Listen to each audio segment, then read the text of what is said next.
নমস্কাৰ প্ৰিয় বন্ধু বান্ধৱীসকল, পুনৰ আন এটা ভিডিঅ'লৈ আপোনালোক সকলোকে স্বাগতম জনাইছোঁ।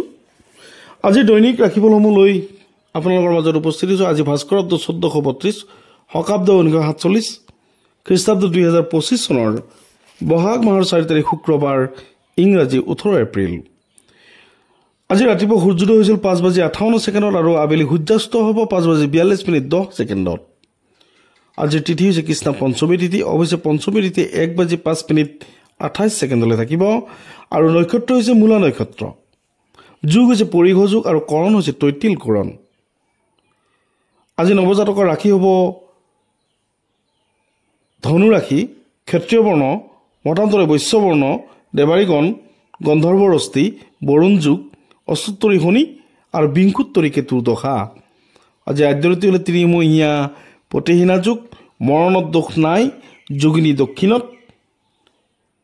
আৰু প্ৰিয় বন্ধু বান্ধৱীসকল, এইদৰে আপোনালোকৰ বাবে সদায় দৈনিক ৰাশিফলৰ সিদ্ধান্ত লৈ আহোঁ, অত্যন্ত কষ্ট আৰু ত্যাগৰ বিনিময়ত। আৰু আপোনালোকৰ পৰা লাভ কৰা এটা লাইক বা এটা সুন্দৰ কমেণ্টে এই ধৰণৰ কাৰ্যখিনি আগুৱাই নিবৰ কাৰণে বা পুনৰ আন এটা ভিডিঅ' বনাবৰ কাৰণে অধিক উৎসাহিত কৰি আহিছে। বন্ধু বান্ধৱীসকল, যদি এতিয়ালৈকে মোৰ এই চেনেলটিৰ আপুনি ছাবস্ক্ৰাইবাৰ হোৱা নাই, তেনেহ'লে অনুৰোধ জনাইছোঁ ছাবস্ক্ৰাইব কৰি ল'বৰ কাৰণে আৰু মোৰ এই ভিডিঅ'সমূহ আপোনাৰ বন্ধুবৰ্গলৈকে প্ৰেৰণ কৰি দিবলৈকে আহ্বান জনাইছোঁ। আহক আমি ভিডিঅ'টোৰ ভিতৰলৈ যাওঁ। প্ৰথমতে আহিছোঁ আমি মেঘ ৰাশিৰ জাতক জাতিকাসকলৰ ক্ষেত্ৰত।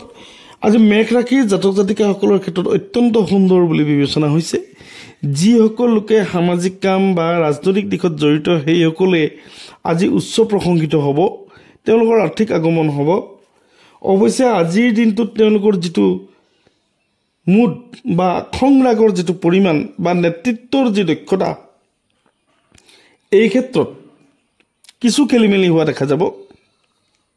তেওঁলোকে প্ৰতিদ্বন্দ্বিতা লাভ কৰিব বা তেওঁলোকৰ প্ৰতিদ্বন্দ্বী প্ৰাৰ্থী বা প্ৰতিদ্বন্দ্বী ব্যক্তি তেওঁলোকক অসুবিধা কৰিব বা তেওঁলোকৰ বিশেষ কথা কিছুমানত আউল লাগিব।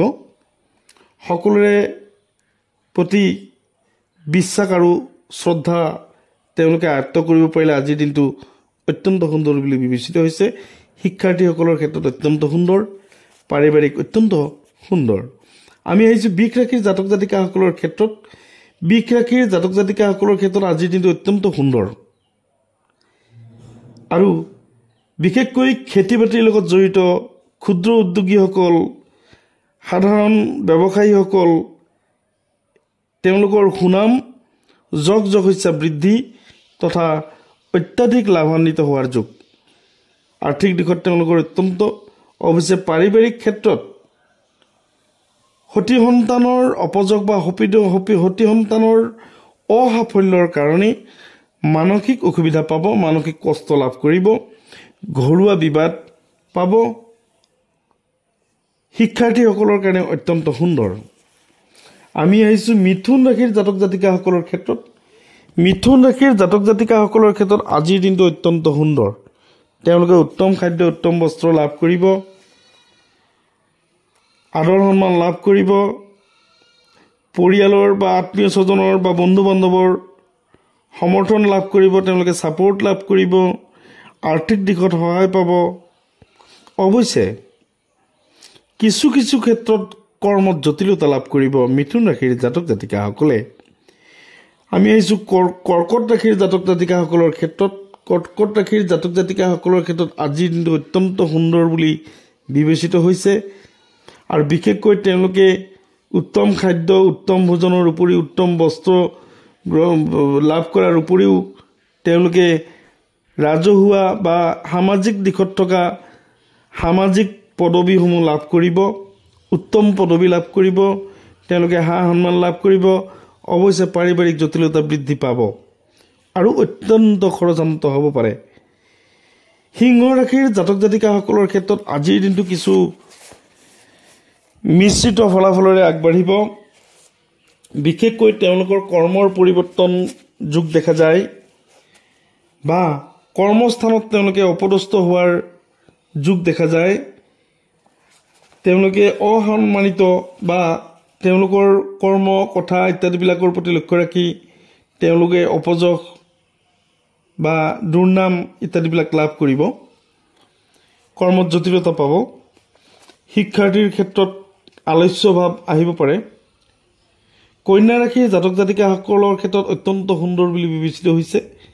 বিশেষকৈ শিক্ষাৰ্থীসকলে যশ সুনাম কঢ়িয়াব বা সাফল্য লাভ কৰিব। সামাজিক আৰু ৰাজনৈতিক দিশত থকা ব্যক্তিসকলৰ কাৰণে অত্যন্ত সুন্দৰ। চাকৰিয়াল প্ৰাৰ্থীৰ কাৰণে পদোন্নতিৰ দিন বা উচ্চপদস্থ বিষয়াৰ স্নেহভাজন বা আস্থাভাজন হোৱাৰ এটা সুন্দৰ দিন বুলি পৰিচিত হৈছে। তুলা ৰাশিৰ জাতক জাতিকাসকলৰ ক্ষেত্ৰত অত্যন্ত সুন্দৰ বুলি বিবেচিত হৈছে আজিৰ দিনটো। তেওঁলোকে আত্মীয় স্বজন বন্ধু বান্ধৱ ইত্যাদিবিলাকৰ সহায় লাভ কৰিব।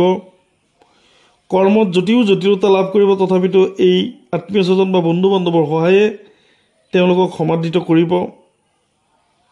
আৰ্থিক ক্ষেত্ৰত কিছু অপ্ৰয়োজনীয় খৰচান্ত হ'ব যদিও মানসিক আনন্দ লাভ কৰিব। বৃশ্চিক ৰাশিৰ জাতক জাতিকাসকলৰ ক্ষেত্ৰত আজিৰ দিনটো অত্যন্ত সুন্দৰ বুলি ক'ব পাৰি। তেওঁলোকে আনৰ প্ৰিয়ভাজন হ'ব, ঘৰুৱা ছাপৰ্ট লাভ কৰিব, বন্ধু বান্ধৱীসকলৰ আত্মীয় স্বজনসকলৰ সহায় লাভ কৰিব আৰু সন্মানিত হ'ব।